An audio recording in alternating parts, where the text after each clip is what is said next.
Monsieur Benoît, allez-y. Ma question s'adresse à M. Bergeron et à Mme Harel ce matin. Au cours des dernières heures, j'ai envoyé aux 3 chefs de parti les documents suivants. Le contrat Bixi avec la ville d'Arlington, Washington. C'est sur Internet qu'on peut retrouver ça. La lettre de Robert Lamontagne, directeur des finances, confirmant que les vérificateurs Samson Belair remplaceront finalement Pricewaterhouse dans le dossier Bixi. Par contre, le mandat pour vendre les activités à l'international sont toujours dans les mains de Pricewaterhouse. J'avais déposé un article du journal 24 heures de Vancouver en date du 26 juin 2012. Madame Catherine Morancy, professeure-chercheur de l'École polytechnique, est allée faire une présentation au salon Vélocité à Vancouver au mois de juin, et elle a indiqué qu'à Montréal, on déplaçait jusqu'à 2400 vélos quotidiennement pour rien. Donc, c'est des frais.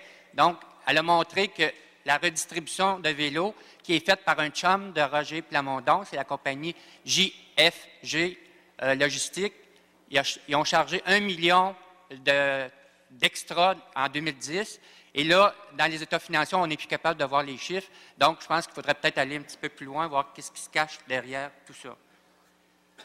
Aussi, Mme Morancy refuse de dévoiler sa recherche. Ça a été financé. Elle est présidente de la Chaire Mobilité, donc c'est de l'argent de la Ville de Montréal, de l'Agence métropolitaine de transport, la Société de transport de Montréal et du ministère des Transports.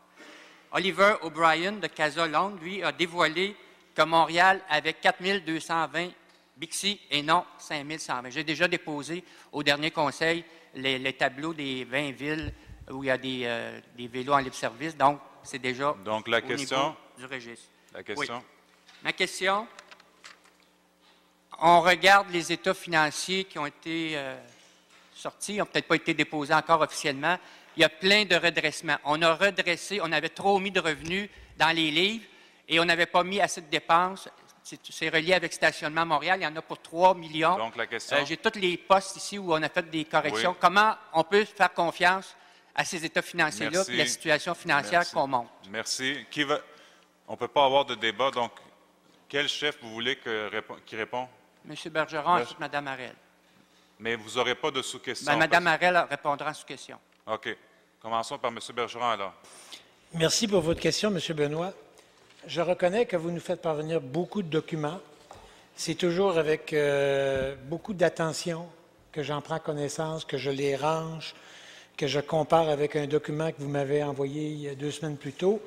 Et au total, j'ai le sentiment que vous faites œuvre utile par ces recherches incessantes et ce fait que vous nous alimentiez aussi sur une base aussi régulière en information sur Bixi.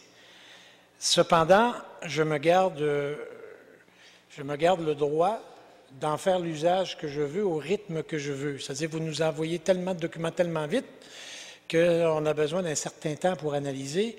Et pour bien comprendre, parfois, je vous reprocherai, M. Benoît, de sauter trop vite aux conclusions, de ne pas toujours faire les recoupements qui doivent l'être et de mal interpréter ou d'interpréter de manière outrancière certains des documents que vous, tout en saluant votre travail de recherche et en vous remerciant de nous alimenter, mais vous comprendrez que dans un rôle d'élu municipal, de responsable municipal, il nous faut être plus prudent dans les conclusions que nous tirons. Alors, je ne vous accompagne pas dans vos conclusions, mais je vous remercie du travail que vous faites de recherche et je vous prie de continuer à nous alimenter en documents. Merci. Sous-question? Je veux rappeler aux élus que j'ai fait 600 heures de recherche. J'ai été pendant 25 ans comptable agréé. J'ai de la misère à me retrouver dans le dernier rapport financier. Tout est sur une colonne. On ne sait pas qu'est-ce qui se passe à l'international. On ne sait pas qu'est-ce qui se passe localement. On a bousillé toutes sortes de chiffres. Ce que je demande maintenant à Mme Harel, oui, allez-y. Moi, quand je regarde les chiffres et les ententes, là, vous avez reçu au cours des dernières heures l'entente avec Arlington. Je me rends compte qu'on fait une vente, puis on offre les services d'opération pour la première année. Quelle est la question? Puis là, quand on regarde tout ça, là, finalement, on n'aura pas fait une maudite scène avec l'étranger, peut-être sauf avec Londres. C'est ça ma conclusion à date. Je vous lance un cri d'alarme. Je pense qu'il faut qu'on fasse venir les gens de Bixi pour que vous puissiez... Allez-y. Alors, M. Benoît, vous, en fait, me posez la question que ma collègue, Mme Annie Sanson, a posée au maire hier sans que nous n'ayons obtenu de réponse, à savoir qui va éponger le déficit des opérations qui sont menées à l'international. Est-ce que ce sont encore les Montréalais qui vont éponger ce déficit? Cette question est légitime et cette question se pose. Et je veux, moi, vous remercier pour le travail, je l'ai fait de vive voix hier à votre égard. Vous dites que vous avez consacré 600 heures et je crois que vous nous rappelez incessamment à quel point tout ce beau projet de Bixi a été saccagé par une sorte de précipitation de l'administration qui a voulu, sans plan d'affaires, le rapport du vérificateur général nous l'a bien démontré, lancer ce projet à la veille, à l'aube de l'élection municipale de 2009. Alors, moi, je vous remercie des travaux que vous faites. Vous nous rappelez, entre autres, que contrairement à ce qu'a dit le maire hier, c'est pas 50 000, ce serait formidable qu'il y ait 50 000 abonnés à Bixi à Montréal, mais en fait, c'est plus que 42 000, me confirmiez-vous hier. Alors, c'est bien sûr que tout ça est sujet d'arbitrage. Et cet arbitrage, ça restera toujours des institutions comme celle du vérificateur général qui nous donneront leur juste.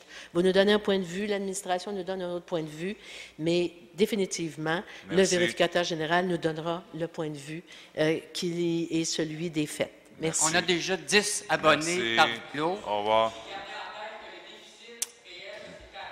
Monsieur Benoît, est-ce qu'on peut le faire sortir, s'il vous plaît?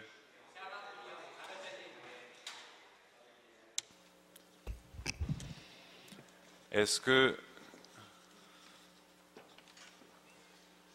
la question que je pose aussi au chef d'opposition, après vous avoir entendu, est-ce que vous encouragez aussi ce type de comportement? Si vous avez des canaux privilégiés avec M. Benoît, aussi bien lui mentionner qu'il prive les citoyens de leur temps de parole. D'accord?